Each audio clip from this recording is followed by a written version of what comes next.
एक तुमची लक्षवेधी आहे जत तालुक्यामध्ये देवनगरी म्हणून कसं त्याला जोडण्यात यावं, कशा प्रकारे काय नेमकी मागणी आहे तुमची? बघा, जत विधानसभा मतदारसंघातील मायबाप जनतेने मला आमदार केलं। 1 वर्ष मी त्या पूर्ण मतदारसंघामध्ये फिरतोय आणि लोक म्हणतात जत ही दुष्काळी भूमी आहे, जत ही दुष्काळी भूमी आहे। परंतु माझ्या लक्षात आलं की रामायण महाभारतापासूनचा इतिहास हा जतच्या पुण्यभूमीला लाभलेला आहे आणि एका तालुक्यामध्ये इतकी मंदिर आहेत की तिथं लाखो लोक येतात। अशी मंदिरांची संख्या मी काढलेली आहे।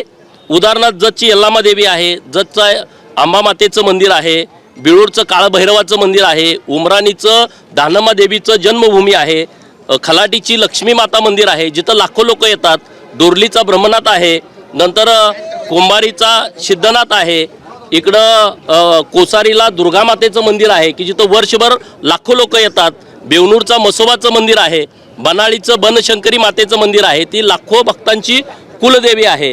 तिकडं मुचंडीला गेल्याच्या नंतर दर्याबा मंदिर आहे, तिथं रामलिंगाचं रामेश्वराचं मंदिर आहे, नंतर कोळगिरीला भैरवनाथाचं मंदिर आहे, नंतर आमच्या जतला लागून अचकनळी नावाचं गाव आहे तिथं बिसल सिद्धेश्वर नावाचं मंदिर आहे, उमराणीला मलकार सिद्धाचं मंदिर आहे, बेळुणगीला दुसरा मलकार सिद्धाचं मंदिर आहे, अवधू सिद्धाचं मंदिर जाल्याळला आहे, नंतर अलमप्रभूचं मंदिर बालगावला आहे, कुंती माता कोणत्या बोबलादला पवित्र मंदिर आहे, नंतर बेळण सिद्धाचं मंदिर भिवरगीला आहे, संकला लाहेवा देवीचं मंदिर आहे, कागनरीला दुसरं लाहेवा देवीचं मंदिर आहे, पारधी समाज जो आहे महाराष्ट्रातला आणि कर्नाटकातला हा मेंढीगिरीला मरगुबाईचं मोठं मंदिर आहे, मरगुबाईचं दुसरं मंदिर मोठेवाडीला आहे, तिसरं मरगुबाईचं मंदिर पांढरेवाडीला आहे, विजय विठ्ठलाचं मंदिर आमच्या सोन्याळला आहे।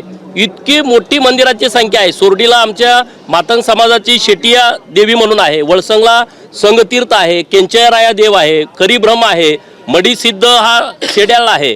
अशी असंख्य मंदिरं आणि मठ हे आमच्या जतमध्ये आहेत आणि जिथं लाखो लोक येतात। म्हणून अत्यंत अभ्यासपूर्ण आम्ही या विषयाची मांडणी करतोय, सरकारकडे मागणी करतोय।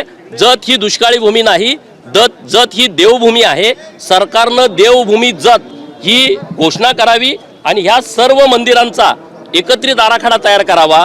आणि दुसरे आमचे मठ पण आहेत, लिंगायत समाज खूप असल्यामुळं मठांची संख्या मोठ्या प्रमाणात आहे, तर ह्याचं एक सर्किट तयार करून विकासाच्या दृष्टिकोनातून एक मॉडेल तयार करावं।